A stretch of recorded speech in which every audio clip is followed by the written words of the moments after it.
जय श्री राम।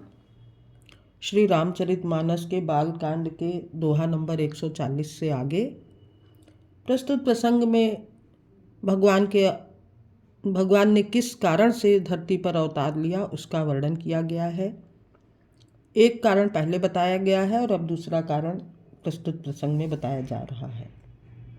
चौपाई।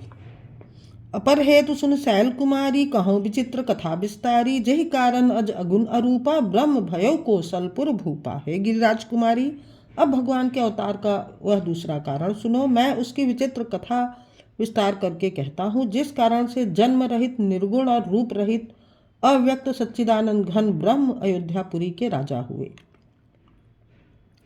जो प्रभु विपिन फिरत तुम देखा, बंधु समेत धरे मुनि बेशा। जासु चरित अवलोकी भवानी, सती शरीर रहे हूँ बौरानी।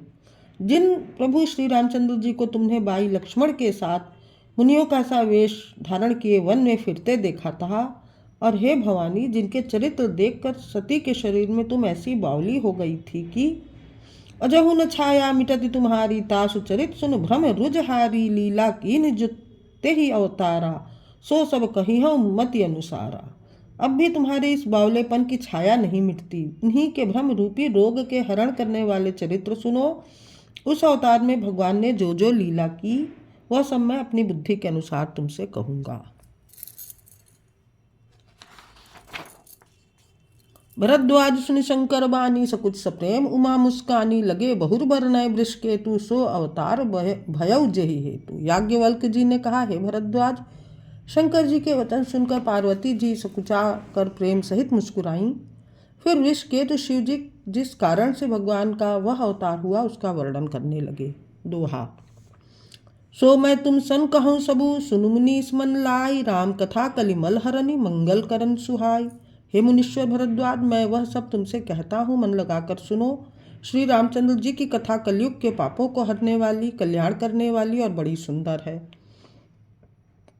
स्वयंभू मनु और शतुरूपा, जिनते भय नर सृष्टि अनूपा। दंपति धर्म आचरणी का, अजहु गाँव श्रुति जिन कैली का। स्वयंभू मनु और उनकी पत्नी शतरूपा, जिनसे मनुष्यों की यह अनुपम सृष्टि हुई, इन दोनों पति पत्नी के धर्म और आचरण बहुत अच्छे थे। आज भी वेद जिनकी मर्यादा का गान करते हैं। नृपुत्तान पाद सुत तासु, ध्रुव हरि भगत भयो सुत जासु। लघु सुत नाम प्रिय व्रत ताहि, वेद पुराण प्रशंसा ही जाहि। राजा उत्तानपाद उनके पुत्र थे, जिनके पुत्र प्रसिद्ध हरि भक्त ध्रुव जी हुए। उन मनु जी के छोटे लड़के का नाम प्रिय व्रत था, जिसकी प्रशंसा वेद और पुराण करते हैं। देवहुति पुनिता सुकुमारी, जो मुनि करदम कै प्रिय नारी। आदि देव प्रभु दीन दयाला, जठर धरेव जेहि कपिल कृपाला। पुनः देवहुति उनकी कन्या थी, जो करदम मुनि की प्यारी पत्नी हुई, और जिन्होंने आदिदेव दीनों पर दया करने वाले समर्थ एवं कृपालु भगवान कपिल को गर्भ में धारण किया। सांख्य शास्त्र जिन प्रगट बखाना, तत्व विचार निपुण भगवाना। तेहि मनुराज कीन बहु काला, प्रभु आय सब विधि प्रतिपाला। तत्वों का विचार करने में अत्यंत निपुण जिन कपिल भगवान ने सांख्य शास्त्र का प्रकट रूप में वर्णन किया, उन स्वयंभू मनु जी ने बहुत समय तक राज्य किया और सब प्रकार से भगवान की आज्ञा रूप शास्त्रों की मर्यादा का पालन किया। सोरठा। होय न विषय विराग, भवन बसत भात चौथपन। हृदय बहुत दुख लाग, जन्म गयो हरि भगत बिनु। घर में रहते बुढ़ापा आ गया, परंतु विषयों से वैराग्य नहीं होता। इस बात को सोचकर उनके मन में बड़ा दुख हुआ कि श्री हरि की भक्ति बिना जन्म यूं ही चला गया।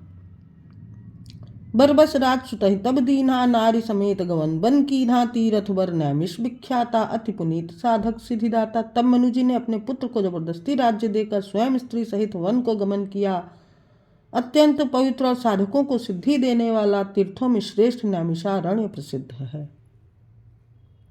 बसहि तहाँ मुनि सिद्ध समाजा, तह हिय हरस चले मनु राजा। पंथ जात सोहहि मति धीरा, ज्ञान भगति जनु धरय शरीरा। वहाँ मुनियों और सिद्धों के समूह बसते हैं। राजा मनु हृदय में हर्षित होकर वहीं चले। वे धीर बुद्धि वाले राजा रानी मार्ग में जाते हुए ऐसे सुशोभित हो रहे थे, मानो ज्ञान और भक्ति ही शरीर धारण किए हुए जा रहे हों। पहुँचे जाय धेनुमति तीरा, हर्ष नहाने निर्मल नीरा, आए मिलन सिद्ध मुनि ज्ञानी, धर्म धुरंधर नृप ऋषि जानी। चलते चलते वे गोमती के किनारे जा पहुँचे। हर्षित होकर उन्होंने निर्मल जल में स्नान किया। उनको धर्म धुरंधर राजर्षि जानकर सिद्ध और ज्ञानी मुनि उनसे मिलने आए। जहाँ जहाँ तीर्थ रहे सुहाए, मुनिन सकल सादर करवाए, कृष शरीर मुनि पट परिधाना, सत समाज नित सुनहि पुराना। जहाँ जहाँ सुंदर तीर्थ थे, मुनियों ने आदरपूर्वक सभी तीर्थ उनको करा दिए। उनका शरीर दुर्बल हो गया था। वे मुनियों के से वल्कल वस्त्र धारण करते थे और संतों के समाज में नित्य पुराण सुनते थे। दोहा। 12 अक्षर मंत्र पुनि जपहि सहित अनुराग, वासुदेव पद पंकरुह दंपति मन अति लाग। और 12 मंत्र ओम नमो भगवते वासुदेवाय का प्रेम सहित जप करते थे। भगवान वासुदेव के चरण कमलों में उन राजा रानी का मन बहुत ही लग गया।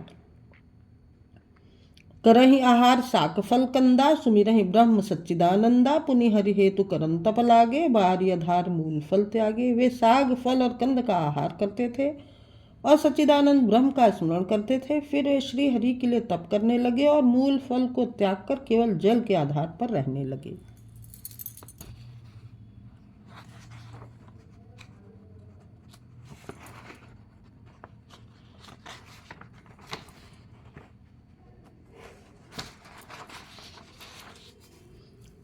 उर अभिलाष निरंतर होई, देखिए नयन परम प्रभु सोई, अगुण अखंड अनंत अनादि, जेहि चितहि परमारथ वादी।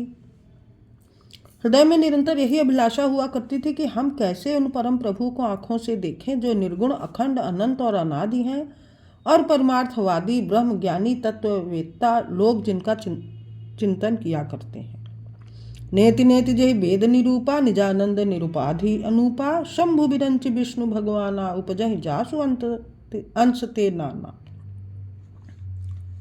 जिन्हें वेद नेति नेति यह भी नहीं कहकर निरूपण करते हैं, जो आनंद स्वरूप उपाधि रहित और अनुपम है, एवं जिनके अंश से अनेकों शिव ब्रह्मा और विष्णु भगवान प्रकट होते हैं, ऐसे प्रभु सेवक बस अहई, भगत हेतु लीला तनु गहई, जो यह वचन सत्य श्रुति भाखा, तो हमार पूजहि अभिलाका। ऐसे महान प्रभु भी सेवक के वश में हैं और भक्तों के लिए दिव्य लीला विग्रह धारण करते हैं। यदि वेदों में यह वचन सत्य कहा है तो हमारी अभिलाषा भी अवश्य पूरी होगी। दोहा। ए विधि बीते बरस 60 सहस बारी आहार, संबत 7 सहस्र पुनि रहे समीर आधार।